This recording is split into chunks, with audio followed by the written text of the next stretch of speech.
Welcome to House Talk, the show where we make sense of the housing market, one smart move at a time. I'm your host, Liz Moore, and this series is focused on our shooting stars. Today, we'll find out what it takes to outperform the market and increase your sales by 20% or even more. Today, I'm talking with Cassie Dickerson, who is a top agent in our Richmond office, who has enjoyed a 39% increase in her business over the last 12 months.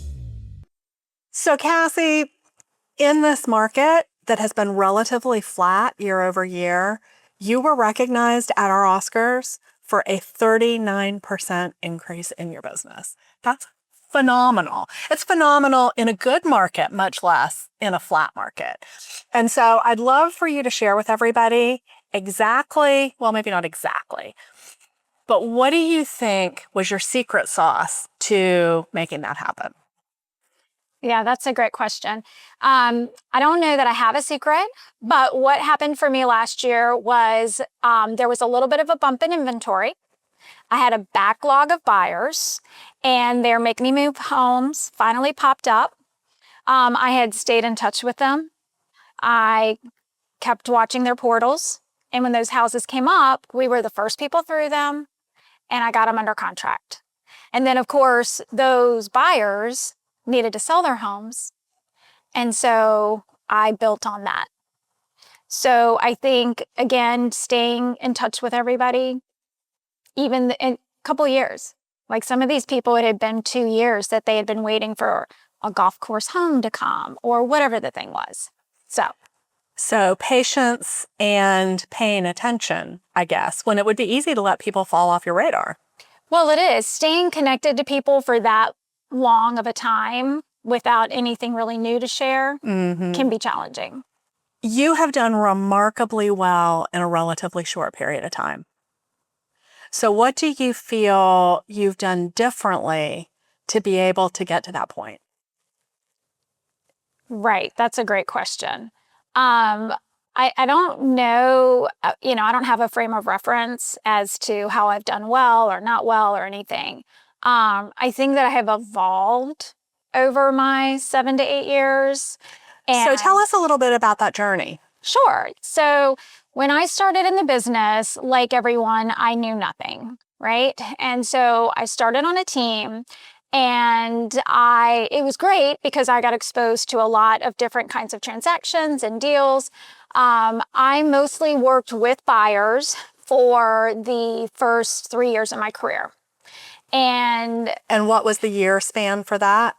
So that was from 2018 to 2021. Okay. So up through COVID. Up through COVID, yeah. Right kind of early 2021. And, it was great. I worked with buyers. It was a buyer's market. I learned how to do the business. It was very forgiving at the time for buyer's agents. And then in 21, I came off the team. And I actually was able to slow down a little bit and reconnect with my sphere. And then I started working with sellers in a seller's market. So again, I was forgiven a little bit because, there was so much interest in every home. It's interesting how you develop different skills in a different market, though.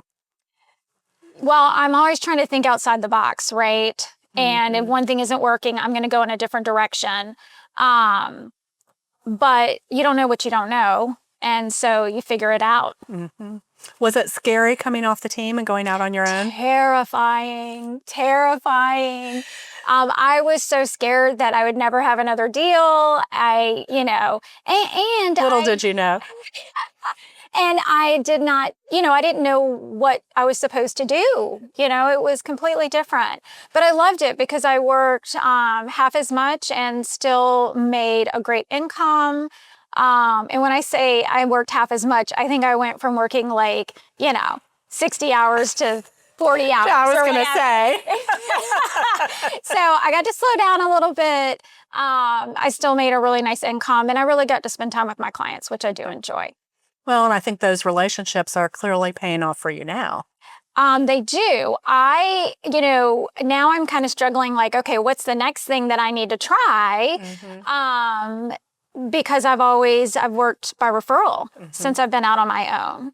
And I've worked with many clients again and again. And so it's kind of hard to do something different when this is working okay. But I do think you got to try new stuff and grow. And I agree, but I think it's working a little bit better than okay.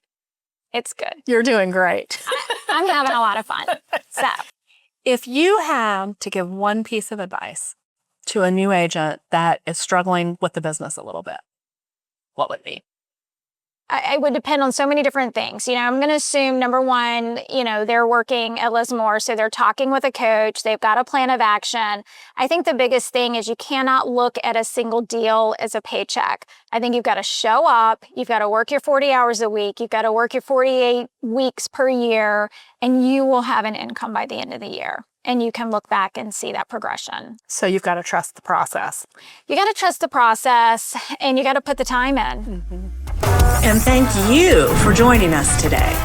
Be sure to stay connected with us on social for more episodes and insights from Lismore and Associates top real estate agents. We have you covered from Virginia Beach to the Peninsula to Williamsburg, Richmond, and the Northern Neck, and all the surrounding areas.